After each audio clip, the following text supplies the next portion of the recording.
Now, for more than a decade that I've been interviewing you, the price of Bitcoin and cryptocurrencies has continued to soar, and gold not so much.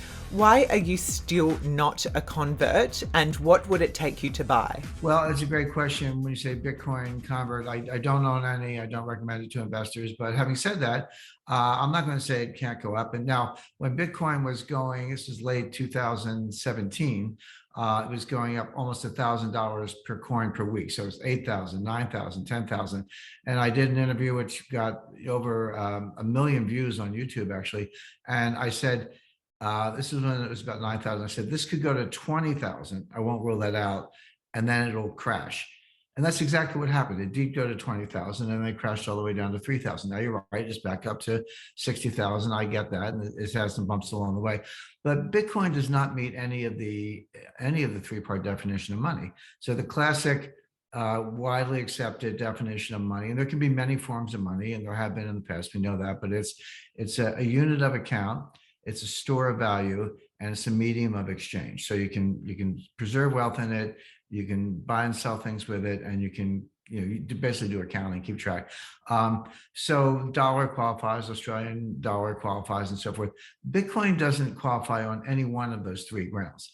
It's not a unit of account. I mean, you can convert things into Bitcoin, at wildly different rates, day to day, but no company keeps their books in Bitcoin. No government settles their external trade balances in Bitcoin. It's not a unit of account. Store value. Well, to me, it's like a casino chip. I go into the casino, I put $1,000 down. The dealer will give me a stack of chips. It's property. It's some kind of asset. Is it an investable asset class? No. Can I make money or lose money? Yes. So I would say Bitcoin has more in common with casino chips than it does with stocks, bonds, real estate, private equity, or other really investable assets. So, Jim, you've made some pretty big predictions in the past.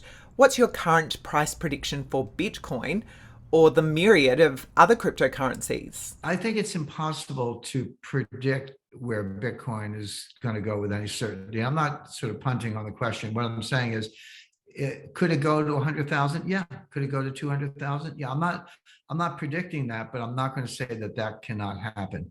Could it go to 20,000 or 10,000? Yes, that's equally possible in my view. So, pick a number, pick a direction. So, who does have Bitcoin as a percentage of the population, and how does this play into the cultural acceptance of it? When Bitcoin came along in 2009, it didn't seem weird. It didn't seem odd to them. It was like, well, of course, we all know that money is digital and it exists in cyberspace, and it is what they say it is. In other words, Bitcoin came along and it was playing right into a culture that already existed. It was this electronic immersion I've described. And so what's happening is that this is part of what's called the gamification of finance. Bitcoin is part of it. And to me, the impact of Bitcoin will not replace the dollar as reserve currency. That's not going to happen. But Bitcoin might destroy the dollar by destroying our concept of money, what I call moneyness. And we're getting closer and closer to the point through Bitcoin and other digital coins and video games and everything else I described. We're getting close to the point where we're actually going to lose. We're going to lose the understanding of what money is. Jim, you say that we're going to lose the concept of tangible money. What will this mean for the global economy? It could presage the collapse of civilization, and pre-literate Greek civilization collapsed not long after. But let me give you a real world example. So let's go back to the famous German Weimar Republic hyperinflation of 1921 to 1923. Everyone's heard about it. Well, one of the less well-known aspects of it, by the way, we're seeing this in Turkey today, is as the currency is devalued, as the inflation takes off, becomes strong inflation, and then gets to hyperinflation, and then just goes to infinity, which means the currency goes to zero. So there, at the time, the Reichsmark at the time lost all value. So what happened to the stock market? Well, it started going up because people were saying, well, yeah, I know there's some inflation, and a loaf of bread is more expensive, and a pound of pork is more expensive. But man, look at my stock portfolio. It's going up. And it was going up. And it was only later that people realized, wait a second, the stock index is going up, but the stocks are denominated in the currency. And if the currency is worthless, doesn't that mean my stocks are worthless? And then the stock market collapsed. So if you lose the concept of money, what will become the assets of value? If money loses all value, if we kind of lose track of what it is, then assets will not be far behind. The value of assets will be if they're highly tangible. Gold will be thought of by weight. Property will be thought of by acreage and whether it's a farm or not, or whether you can live on it or not. Natural resources will be thought of, okay, I've got an oil field, I've got some water, but those will be very tangible things. We'll stop thinking about it in terms of, dollars per barrel or dollars per ounce of gold. And we'll start thinking of oil measured by weight of gold. We'll say, an ounce of gold gets you, 30 barrels of oil, whatever the equation is.